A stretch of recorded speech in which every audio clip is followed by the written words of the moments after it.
बरगद के पेड़ के पास पहुंचे तो वहां उन्हें कुछ अजीब सी आवाज सुनाई दी।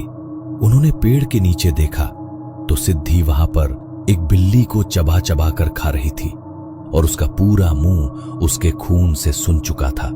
सिद्धि की नजरें जैसे ही उनके ऊपर पड़ी और उसने तांत्रिक बाबा को देखा तो वह वहां से भागने लगी। तभी तांत्रिक बाबा ने देर न करते हुए उसके ऊपर भभूति को छिड़क दिया और वो वहीं पर गिर पड़ी। वो जोर जोर से मंत्रों का उच्चारण करने लगे। मंत्रों की आवाज से सिद्धि के शरीर में उस आत्मा को तकलीफ होने लगी।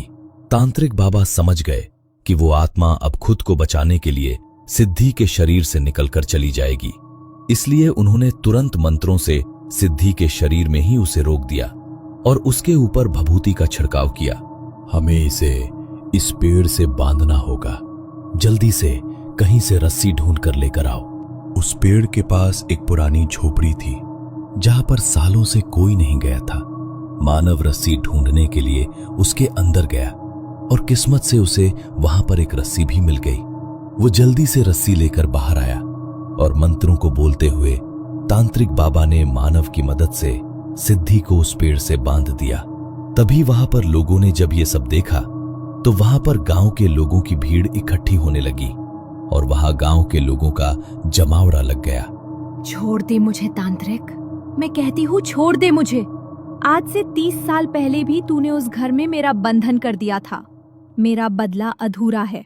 मेरे साथ जो हुआ, मुझे उसके लिए न्याय चाहिए। जिस खानदान की वजह से मुझे मारा गया, मैं उस खानदान को जिंदा नहीं रहने दूंगी। तेरी कहानी को मैं अच्छे से जानता हूँ, लेकिन किसी एक के किए की सजा तू इन सबको नहीं दे सकती। किसी एक के किए की सजा नहीं तांत्रिक, इन सब लोगों ने मिलकर मुझे इसी पेड़ के नीचे जलाया था। इंसाफ के लिए तड़प रही थी मैं, लेकिन मेरा मुंह बंद कराने के लिए इन सब ने मुझे जीते जी पूरे गांव के सामने मार डाला। क्या? ये क्या बोल रही है पापा? सच सच बताइए, आखिर क्या कहानी है इसकी? कौन है ये? क्या हुआ था इसके साथ और क्यों मार डाला इसे? चुप क्यों हो आप सब? क्या हुआ था इसके साथ? किस बात का इंसाफ चाहती है ये तुझे क्या बताएंगे? मैं बताती हूँ इस खानदान के चिराग ने क्या किया था मेरे साथ, और आज तुम्हारे साथ साथ ये पूरा गांव भी मेरी कहानी सुनेगा। चौधरी साहब गुजर गए हैं पुष्पा, रुदालियों को बुलाया है वहाँ पर। तू भी साथ में चल, थोड़े पैसे मिल जाएंगे। अच्छा हुआ तूने बता दिया, वैसे भी मुझे पैसों की बहुत जरूरत है। माँ की दवाइयाँ लेकर आनी है, राशन भी खत्म होने को आया है। पुष्पा ने रुदाली वाले काले कपड़े पहने और जमुना के साथ चौधरी साहब के घर चली गई। रुदाली तो दूसरों के दुखों को बांटती है। किसी की मैयत पर जाकर रोने से उन्हें थोड़े बहुत पैसे मिल जाते हैं और उन पैसों से ही उनका घर चलता है। पुष्पा के जन्म के कुछ समय बाद ही उसके पिताजी एक गंभीर बीमारी की वजह से चल बसे थे। उसकी माँ भी रुदाली का ही काम किया करती थी। वो बेचारी इतने पैसे ही कमा पाती थी कि अपनी बेटी को 2 वक्त की रूखी सूखी रोटी खिला सके, इसलिए वो उसे पढ़ा नहीं पाई। और उस समय लड़कियों को ज्यादा पढ़ाया लिखा भी नहीं जाता था, तो इस बात पर उन्होंने ज्यादा ध्यान भी नहीं दिया। पुष्पा थोड़ी बड़ी हुई तो उसकी माँ बहुत बीमार रहने लगी और पैसे कमाने की जिम्मेदारी उसके ऊपर आ गई। वो बस 17 साल की थी, कुछ और काम करना आता नहीं था, तो अपनी माँ की तरह ही वो भी रुदाली बन गई। वो देखने में बहुत ही सुंदर थी।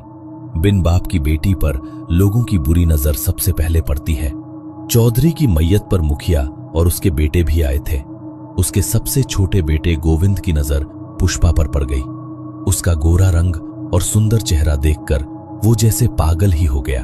वो पुष्पा पर नजर रखने लगा और जब भी पुष्पा घर से बाहर निकलती तो वो किसी न किसी बहाने उससे बात करने की कोशिश करने लगा। बस थोड़े से पैसे ही तो कम है काका, मैं 1-2 दिन में दे दूंगी, मगर मुझे आटा तो दे दो। एक बार कह दिया ना नहीं मिलेगा मतलब नहीं मिलेगा। अरे कैसे बात करते हो तुम? इसके पैसे मैं दे देता हूँ, थोड़ी तो इंसानियत रखो अपने अंदर। नहीं, आप रहने दीजिए, मैं खुद संभाल लूंगी। वैसे भी आप तो मुझे जानते भी नहीं हैं, तो इस तरह से आपसे मदद लेना ठीक नहीं लगता। अरे अगर हम एक दूसरे को नहीं जानते तो आप जान लेंगे। वैसे भी एक दूसरे को जानने में क्या ही हर्ज है। मैं मुखिया जी का सबसे छोटा बेटा हूँ गोविंद, प्लीज मुझे तुम्हारी मदद करने दो। अगर मैं तुम्हारी मदद नहीं कर पाया तो मुझे अच्छा नहीं लगेगा।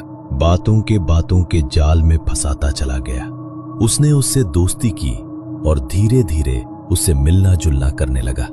पुष्पा को उसके ऊपर यकीन होने लगा था और धीरे धीरे उनका मिलना जुलना प्यार में बदल गया।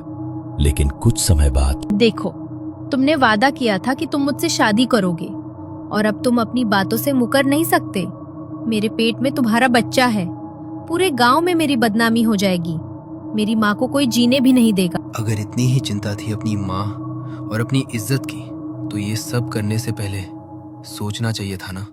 और तुमने सोचा भी कैसे कि मुखिया का लड़का तुम जैसी गरीब रुदाली से शादी करेगा।